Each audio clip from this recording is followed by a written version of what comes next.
नमस्कार। नीलम 77 चैनल में मैं आप सभी का स्वागत करती हूँ। मेरे मन की बातें मैं पूरी दिनचर्या के रूप में आज मैं आप लोगों से 2 मिनट के लिए शेयर करूँगी। जैसे पूरा दिन एज यूजुअल जैसा सब कुछ रूटीन है, सेम रूटीन था, नया कुछ चेंज नहीं था। लेकिन मैं एक विषय के बारे में बात करना चाहूँगी। जैसे मैं रोज़ बात करती हूँ, चाहे वो मेंटल हेल्थ हो, चाहे कुछ भी हो। जैसे जब कहते हैं कि nothing is permanent, everything is temporary, Gita में कहा गया है, श्री कृष्ण भगवान ने कहा है कि यहाँ पे कुछ भी परमानेंट नहीं है, सब कुछ टेम्परेरी है, सब कुछ अस्थायी है। यानी जो कुछ भी हमारे साथ हो रहा है वह सब परमानेंट नहीं है।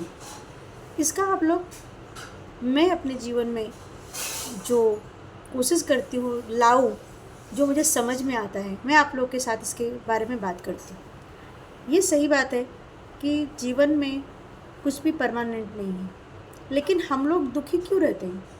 दुख हमें इस बात का होता है, या दुख हम लोग इसलिए रहते हैं कि हम लोग झूठी लगाव रख लेते हैं, झूठी आशा रख लेते हैं। जबकि आपको पता है कि अगर आपका रिश्ता किसी के साथ में है, वह परमानेंट रिश्ता आपका किसी के साथ नहीं है। आज जैसे माँ बेटे का जो रिश्ता है, पति पत्नी का रिश्ता है, या किसी से भी कोई संबंध है, वह कुछ भी परमानेंट तो नहीं है। आज इस जन्म में जो मेरा बेटा है वह पिछले जन्म में मेरा बेटा था कि नहीं, या अगले जन्म में मेरा बेटा होगा कि नहीं, या मेरा उसका कुछ संबंध है कि नहीं अभी इस जन्म में जो है। तो मुझे अगर कोई बात, हम भावनात्मक रूप से बहुत लोगों से जुड़ जाते हैं, तो हो सकता है कोई बात कुछ कह दे तो हमें उस चीज़ का बहुत बुरा लग जाए। लेकिन अगर आप इस विचार सोचोगे कि हो सकता है कि उस समय जो इंसान आपको कोई बात बुरा कहा, वह वक्त हो सकता है उसके लिए सही नहीं रहा होगा, या वो कहना नहीं चाहता होगा, या कहना नहीं चाहती होगी, हो सकता है कह दिया। अगर हम इस भाव से देखेंगे तो हम लोग को लगेगा कि हाँ, अगर उसने मुझसे बुरा बर्ताव किया, अगर वह परमानेंट नहीं है, तो अगर वो सही बर्ताव बहुत अच्छे से करेगा तो मुझे इतना लगाव नहीं होना चाहिए, क्योंकि यह भी परमानेंट नहीं है। हमारा मेन जो दुख का कारण है वो है लगाव, वो चाहे किसी भी रूप में हो। और एक ईगो इसलिए कि मैं, मेरा, मुझे, इससे हम बाहर नहीं निकल पाते हैं। जैसे वो मेरा बेटा है, वह मेरा भाई है, वह मेरा है, ये चीज़ मेरी।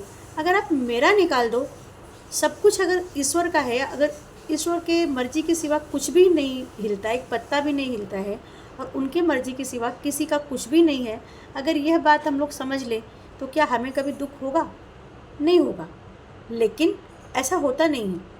हम लोग हर चीज़, ये मेरा है, इसने मुझसे ऐसे कैसे बात किया, इसने मेरे साथ ऐसे क्यों किया। अगर इन सब चीज़ों को हम सिर्फ अपने जीवन में थोड़ा सा ले करके शामिल करें कि हाँ, जिस तरह से मेरा किसी के साथ लगाव परमानेंट नहीं है, उसी तरह से मेरा किसी के साथ में जो उसका दुर्व्यवहार है, या जो उसका कुछ बुरा मेरे साथ किया, तो वो भी परमानेंट नहीं है। हो सकता है पिछले जन्म का कुछ हो, उसके बारे में तो मुझे ज़्यादा नॉलेज नहीं। लेकिन हाँ, अगर कुछ भी परमानेंट नहीं है तो हमें न ज़्यादा, अगर बहुत चीज़ की कोई खुशी मिल गई तो न ज़्यादा खुश रहना चाहिए, क्योंकि खुशी आज है तो कल नहीं रहेगी। अगर लाइफ में बहुत बड़ा दुख भी आ जाए तो हमें बहुत दुखी नहीं होना चाहिए, क्योंकि वह दुख परमानेंट रहने वाला नहीं है। किसी से मिलना, बिछड़ना, नाते रिश्ते, लगाव, ये सब इस जीवन में हमें मिले हैं। अगर आपसे अच्छे से रहते हैं तो आप उस चीज़ का सुख भोगिए और खुश रहिए। अगर किसी मोड़ पे आपको इस रिश्ते, नाते, या कोई भी भगवान की बनाई हुई चीज़ों से आपको तकलीफ़ पहुंचती हो, वह चाहे इंसान हो या चाहे कोई भी तरीके से पड़ता है, तो आप यह भी मानो कि यह भी परमानेंट नहीं है। और मेरे साथ अगर कुछ बुरा होता है, चाहे वो मेरा मानसिक रूप से मुझे कोई प्रताड़ना करता हो, या मेरा स्वास्थ्य खराब हो, अगर कुछ भी परमानेंट नहीं है, और ये शरीर भी जब नश्वर है, तो हमें किसी चीज़ का दुख नहीं होना चाहिए।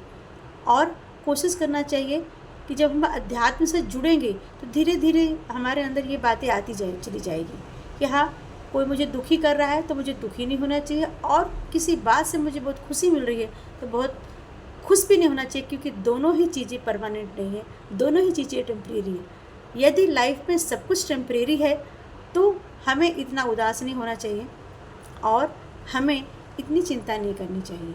इसी के साथ मैं आज का यह मिनी ब्लॉग समाप्त करती हूँ और मेरा आज का एक सेंटेंस था कि nothing is permanent if in this world and everything is temporary in this world. ये गीता में कहा है श्री कृष्ण भगवान ने।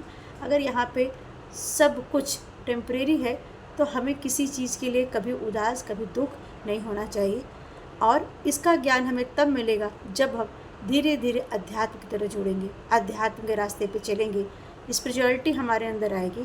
तब धीरे धीरे हमें यह बात समझ में आएगा कि ये सुख दुख ये सब हमारे मन की बातें, ये मुझसे हुआ नहीं है, उसने मेरा किया नहीं, या मेरे साथ उसने ऐसा क्यों किया, ये सारी बातें एक ईगो जो हमें मैं, मेरा, मुझसे, ईगो का जो मुझे एक एहसास होता है, वो ईगो जिस दिन हमारी ज़िंदगी से निकल जाएगा उस दिन हमें शायद ज़िंदगी के सारे दुखों से मुक्ति मिल जाएगी।